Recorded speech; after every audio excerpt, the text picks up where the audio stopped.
आज ये अदानी आ गया है, जिसको हिंदुस्तान का हर हवाई अड्डा चाहिए, हिंदुस्तान का हर बंदरगाह चाहिए, हर रेलवे जनता के हाथ में अधिकार चाहिए। और जनता के हाथ में अगर अधिकार लेना है तो हमारे सारे अधिकारों पर कब्जा करके जो बैठे हुए हैं विदेश नीति है, ये उसी 30 साल से बढ़ते बढ़ते। और आज इस संकल्प सभा में उपस्थित बिहार के तमाम संगठित साथियों, 25 साल पहले इसी मिलर स्कूल मैदान से हमने कॉमरेड विनोद मिश्रा को अंतिम विदाई दी। उस समय हम लोग पार्टी की केंद्रीय कमेटी की बैठक चल रही थी उत्तर प्रदेश के राजधानी लखनऊ में, और उसी बैठक के बीच में जो आखिरी दिन था बैठक का, उससे पहले रात को कॉमरेड को दिल का दौरा पड़ा।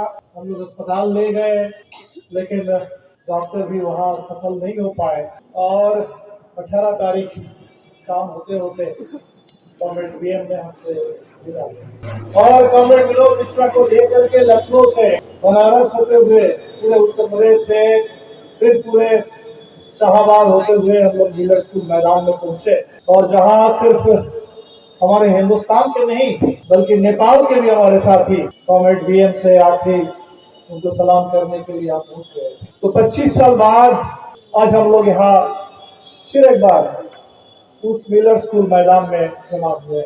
पिछले 25 साल में पार्टी ने ये तय कर रखा है कि हर 18 दिसंबर जैसे कॉमरेड चारू मजुमदार के जो शहादत दिवस है उसको शहीद दिवस के रूप में 28 जुलाई हम लोग मनाते हैं, कॉमरेड वीएम के स्मृति दिवस को भी संकल्प दिवस के रूप में पूरी पार्टी मनाती है। और आज भी हम लोग यहाँ पटना में बड़े पैमाने पर मिले हैं, लेकिन देश के हर कोने में जहाँ भी हमारे पार्टी के साथी हैं, जिस गांव में भी, जिस टोले में, जिस मजदूर मोहल्ले में, वो हर जगह आप जानते हैं कि आज लाल झंडे के साथ हमारे साथी कॉमरेड वीएम को याद कर रहे हैं, श्रद्धांजलि दे रहे हैं, संकल्प ले रहे हैं। और इस बार जो केंद्रीय कमेटी ने पूरी पार्टी के सामने जो संकल्प का आह्वान रखा है, हमने आज की सभा के शुरू में ही इसका पाठ किया। तो आज संकल्प लेने का दिन है, ताकि आने वाले दिन में हमारे सामने जो कठिन लड़ाई है, उस कठिन लड़ाई को और भी ताकत के साथ, और भी मजबूत इरादों के साथ, कौलानी एकता के साथ हम लड़ सके और उस लड़ाई में जीत हासिल कर सके। इसके लिए संकल्प लेने के लिए हम लोग आए। कॉमरेड वीएम की जिंदगी से सीखने के लिए, प्रेरणा लेने के लिए, ऊर्जा देने के लिए हम लोग यहाँ आए। आप देख रहे हैं कि बहुत लंबी जिंदगी कॉमरेड विनोद मिश्रा को नहीं मिली। भगत सिंह को भी बहुत छोटी जिंदगी मिली थी, कम उम्र की, उससे कुछ ज्यादा, लेकिन बस 50-51 साल की जिंदगी कॉमरेड विनोद मिश्रा। फिर उत्तर प्रदेश के और पढ़ने के लिए आ गए थे पश्चिम बंगाल में, दुर्गापुर में, जो हमारे देश के एक इस्पात नगरी है, बड़े स्टील प्लांट के लिए जाना जाता है दुर्गापुर, और वहीं पढ़ने के लिए, इंजीनियरिंग पढ़ने के लिए आए थे। और दार्जिलिंग में किसानों ने दस्तक दे दी क्रांतिकारी उभार के साथ, और देखते ही देखते पूरे देश में एक क्रांतिकारी उभार खड़ा हो गया। आज ये लोग किसी नक्सलवादी के नाम पर, मोदी जी कुछ लोगों को कह देते हैं कि अर्बन नक्सल है, कुछ हमारे कवियों को, लेखकों को कहते हैं कि कलमधारी नक्सल है। नक्सलवादी जब हुआ तो आजाद हिंदुस्तान का सबसे बड़ा एक जन आंदोलन था, जिस जन आंदोलन में वो पूरे दार्जिलिंग के चाय बागान के मजदूर, आदिवासी, दलित, भूमिहीन, गरीब किसान से लेकर के कलकत्ता शहर के तमाम विश्वविद्यालय के छात्र, नौजवान, अध्यापक, और सिर्फ बंगाल नहीं बल्कि बंगाल से बिहार होते हुए दिल्ली, और उधर पूरे उड़ीसा से दक्षिण की ओर पूरे हिंदुस्तान में फैला हुआ एक बड़ा क्रांतिकारी जन उभार था। और उस उभार के बाद कॉमरेड वीएम ने ये संकल्प ले लिया, उनकी जिंदगी बदल गई कि हमें इंजीनियर अगर बनना है तो इंजीनियर किसी पूंजीपति के लिए उत्पादन करने के लिए नहीं बनना है, बल्कि एक नए समाज के निर्माण करने के लिए एक इंजीनियर बनना है इस देश के। आज जब हम सोशल इंजीनियरिंग की बात करते हैं, वो समाज को बदलने की बात नहीं करते, वो जो बना बनाया समाज है उसी में थोड़ा बहुत उसके कुछ ठीक ठाक करके इंजीनियरिंग की बात कर लेते हैं। लेकिन इंजीनियर का जो काम है नया निर्माण करना, नया समाज बनाना, समाज में बदलाव लाना, ये उन्होंने संकल्प ले लिया। आपको पता है 67 में नक्सलवादी का उभार और 2 साल के अंदर 69 में पार्टी बनती है CPI-ML। और पार्टी बनने के तुरंत बाद पूरे देश में एक तरफ अगर पूरे आग की तरह ये क्रांति का उभार ये फैल जाता है और दूसरी तरफ हमारे देश की सरकार, इस देश के शासक वर्ग वो इस पूरे उभार को कुचलने के लिए, इस नई पार्टी को खत्म करने के लिए पूरा दमन खाना शुरू कर दिया। हमारी जो पहले पीढ़ी की है, जो चारू मजुमदार पार्टी के संस्थापक महासचिव 1972 के 28 जुलाई कलकत्ता शहर में पुलिस की हिरासत में उनकी हत्या हो जाती है। हमारे पार्टी के उस दौर के बड़े नेता कॉमरेड सरस दत्त, जो पश्चिम बंगाल के पार्टी के सचिव थे और बहुत बड़े कवि, बड़े लेखक थे बंगाल के, 1971 में ही उनकी हत्या कर दी जाती है एक दिन सुबह 5 अगस्त को। और आज भी किसी सरकारी रिकॉर्ड में अगर देखिएगा तो कहेंगे कि वो लापता है। जैसे आज पूरे देश में कई जगह हम देखते हैं, कश्मीर में चले जाइए तो हजारों की तादाद में जिनकी हत्या कर दी गई वो सरकारी रिकॉर्ड के मुताबिक लापता लोग। तो ये प्रयोग भी हमारे नेताओं के साथ ही शुरू हुआ इस देश में। जेल में एनकाउंटर, जेल में डाल दो और जेल से कोई बाहर निकल रहे हैं अगर तो बाहर निकलते ना निकलते गोली मार दो। ये एनकाउंटर, फर्जी मुठभेड़, इसकी भी शुरुआत उसी दौर में हुई। तो वो जो दौर था, जिस दौर के बारे में आपने सुना कि किस दौर में उस धक्के के बीच में, उस दमन के बीच में कॉमरेड विनोद मिश्रा ने, कॉमरेड स्वदेश जी ने, कॉमरेड जौहर ने, उस दौर के हमारे तमाम नेताओं ने पार्टी को जिंदा रखने के लिए, पार्टी को फिर से खड़ा करने के लिए उन्होंने पूरी। और आज उसी का परिणाम है कि भाकपा माले आज देश के कम्युनिस्ट आंदोलन में किसी परिचय के मोहताज नहीं है। हिंदुस्तान के हर कोने में जहां भी लाल झंडा है, जहां भी गरीबों की लड़ाई है, दलितों की, आदिवासियों की, मजदूरों की, दबे कुचले लोगों की आवाज जहां भी सुनाई पड़ती है, उस आवाज में हमेशा भाकपा माले उसके साथ साथ। तो शुरुआती जो दौर था 70 का दशक, उस दौर में पार्टी को खड़ा रखने की लड़ाई चली। और आज से 5 साल पहले इसी 18 दिसंबर को हमने आरा में, आज जैसे पटना में हम मिले हैं, आरा में हमने क्रांति पार्क का निर्माण किया। बहुत सारे साथी उस कार्यक्रम में भी शामिल रहे होंगे। उस क्रांति पार्क में जहां मास्टर जगदीश, साथी Ram Naresh ji, Rameshwar Yadav, comrade BM, comrade Jauhar, हमारे उस दौर के उन तमाम नेताओं की हम मुक्ति है। ये वो दौर था पार्टी को जिंदा रखने के लिए, आगे बढ़ाने के लिए। और उसी दौर से आगे बढ़ते हुए 80 के दशक में हमने पूरे देश में लोकतंत्र की लड़ाई लड़ने के लिए इंडियन पीपुल्स फ्रंट बनाया। हमने चुनाव लड़ना शुरू किया। बहुत लोगों ने कहा कि अब माले भी एक चुनाव लड़ने वाली तो देश में दर्जनों पार्टियां हैं, उन्हीं पार्टियों में अब भाकपा माले, इंडियन पीपुल्स फ्रंट, ये भी एक पार्टी बन गई, क्या फर्क पड़ गया। लेकिन बिहार का देखा, पूरे हिंदुस्तान का देखा, माले ने जब तय किया कि हमें चुनाव लड़ना है तो चुनाव परिदृश्य बदल गया, फर्क आ गया।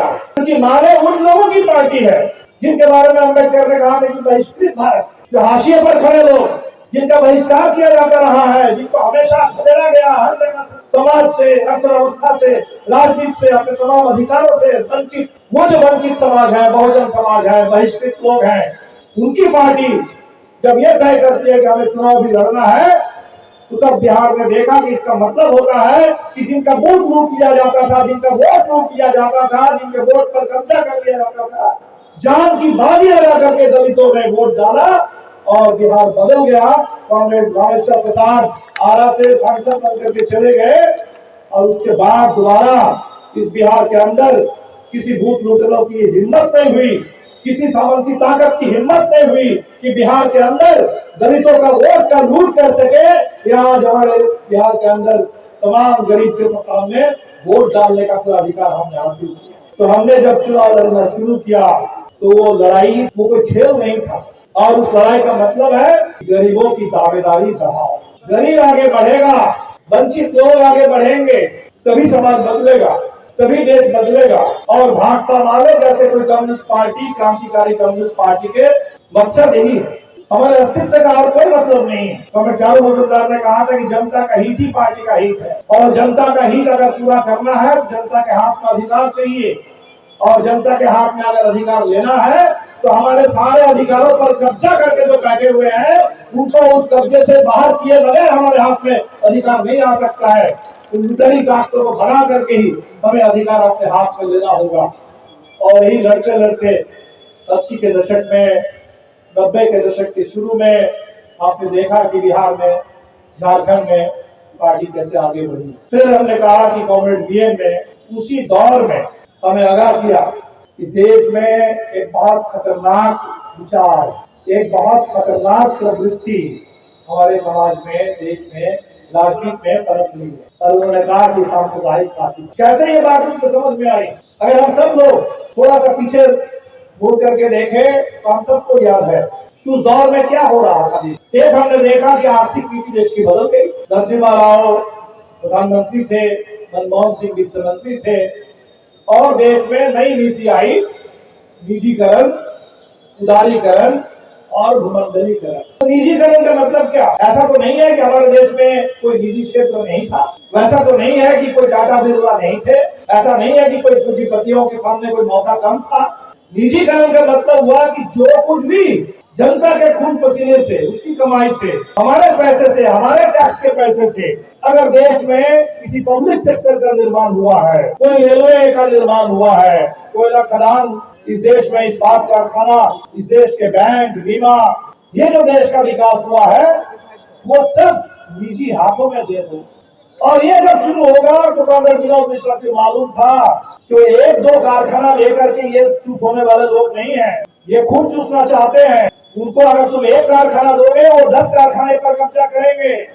और उसी रास्ते से आज ये अदानी आ गया है, जिसको हिंदुस्तान का हर हवाई अड्डा चाहिए, हिंदुस्तान का हर बंदरगाह चाहिए, हर रेलवे स्टेशन चाहिए, हर कोयला खदान चाहिए। देश की पूरी अर्थव्यवस्था, खेती बाड़ी, सब कुछ बहुत मुश्किल से लड़ करके हमारे किसानों ने खेती के हिस्से को बचाने का काम किया। नहीं तो ये तो चाहते हैं कि पूरी अर्थव्यवस्था पूरा हमारे कब्जे में आ जाए।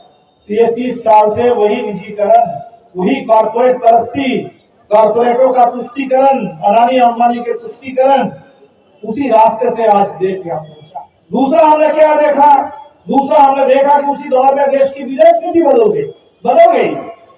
जिस समय बांग्लादेश हो रहा था 1971 में, भारत पाकिस्तान के बीच में युद्ध हो रहा था, बांग्लादेश के मुक्ति के लिए लोग लड़ रहे थे।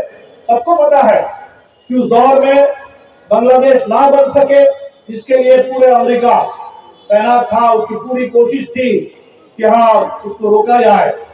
लेकिन भारत की विदेश नीति कुछ और थी, दुनिया के दूसरे ताकतों के साथ हमारी दोस्ती थी उस समय। और उस पूरे दौर में बांग्लादेश बना, अमेरिका को इस पूरे एशिया के हिस्से में हमने एक हद तक पीछे धकेला।